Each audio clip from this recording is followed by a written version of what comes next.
Galactico long before the Galactico era. The boy who came in at the age of 10 and stayed for nearly 3 decades. 3 decades with Real Madrid. But his name got lost in the winds of time. A jack of all trades. That's what they called him. With Iniesta's playmaking, Cristiano's charisma, and passing that felt like a divine gift, this player was destined to become a club legend. Yes, you guessed right. The superstar who once ruled Bernabeu, the handsome Spaniard with unmatched charm, Guti Hernandez. There was so much talent, potential, and football in him. But yet, Guti never reached the status of the likes of Zidane, Beckham, Ronaldo, or Pirlo. What was his weakness? What went wrong? Why did Guti fail? The mercurial Spaniard joined Madrid's ranks when he was just 8 years old, representing the C and B teams from 1986 to 1995. Longer than the Madrid legend Raúl. This alone was enough proof of how much Madrid believed in Guti. He was polished by Madrid in the same way as Messi was by the Blaugrana. It showed the immense faith that Los Blancos had in this young Spaniard. The hype was real, and in 1995, Guti finally broke into the senior setup against Sevilla. Encounters with Sevilla became the epitome of what Guti represented. Breathtaking cameos teeming with irrational outbursts. Not only was he amazingly creative, but he was also strong. He could tackle. He was 6'1". He could dominate a midfield because he had just decided to work harder than everybody else that night, and nobody could stop him. His mindset was elite. The icing on the cake were his playmaking skills, which gave glimpses of Iniesta. And then he had this insane sprint like Bale, and played as an attacking midfielder like Zidane and Kaká, scoring goals on his very own. He was a wonder boy. He was outstanding defensively at the beginning of his career. He modelled himself on Fernando Redondo, but he was even more offensive than Redondo. Ha! Most importantly, he was bold. He made the most impossible passes that left the opposition in utter chaos. Many of the passes he produced were jaw-dropping. The delicate touches were awe-inspiring, and the vision he showed was simply unparalleled. Guti was a unique player in all of world football. He saw things on the pitch that nobody else saw. I mean it literally. He was a beast. Well, you guys already know that from the reels. Ha. Oh my goodness. When the keeper anticipated a direct ball, Guti made a pass to Benzema, and bang. He was elegant, his passes were crazy. In fact, if a normal player tries something similar, he'll be called off immediately. But for Guti, the equation was different. And that's not all to Guti. He was aggressive.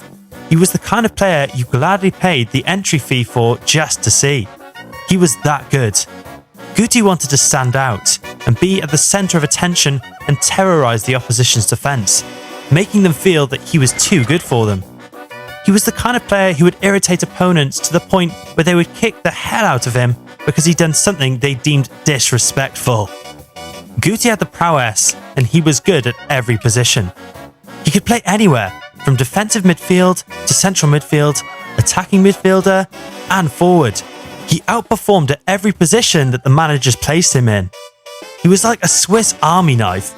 Unfortunately, this might have been the biggest flaw of Guti, a reason behind his mediocrity. Owing to his versatility, his position was shuffled too often. In fact, I bet if the managers needed it, they would have definitely played him as a keeper too. This was simply outrageous. Due to constant change in his position, Guti never found his steed. He never played in one position long enough to establish himself. This eventually became his biggest weakness. It wasn't until 1999 that Guti was asked to fill in the void left by Clarence Seedorf's departure. This was huge. But as he got going, his temper issues were also highlighted. In fact, he was sent off the pitch for kicking a Real Sociedad player when he was already on the ground. This was just the beginning, as the hothead was sent off more than 8 times during his league career.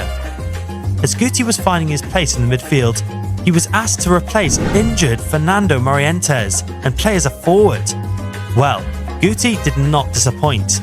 He rather excelled that season, scoring 18 goals coupled with 46 assists, and won Madrid their first La Liga title in 4 seasons.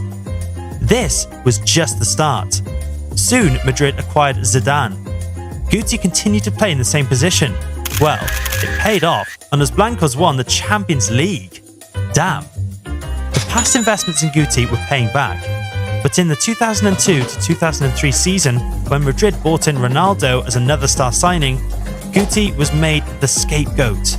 He was sent to the midfield, which compromised his role as the team's main playmaker. I mean, when you've got Zidane and Ronaldo at the attack, there's no way your role isn't getting cut short. This didn't stop here. Real Madrid were going crazy as soon as they signed another superstar Galactico, David Beckham. Guess what?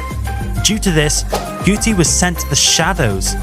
He was becoming more of a bench warmer than an active player. For the next few seasons, Guti had no role in the team. He was there, but it didn't matter. And then, it was in 2006 that Guti had a chance to shine once again as Zidane retired. After being given the responsibility of the chief playmaker of the team, his passing and vision improved drastically. He also found himself on the scoring charts and scored some vital goals in Madrid's championship-winning side of 2006 to 2007. This included a stellar 3-2 home win against Sevilla, and another fabulous matchday where the Spaniard scored 2 goals and 4 assists in a single game.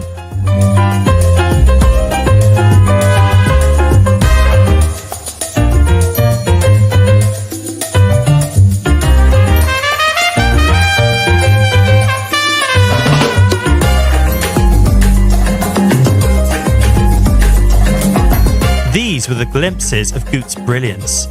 But right when Guti was rising once again, the arrival of Kaká and Ronaldo diluted his role in the team.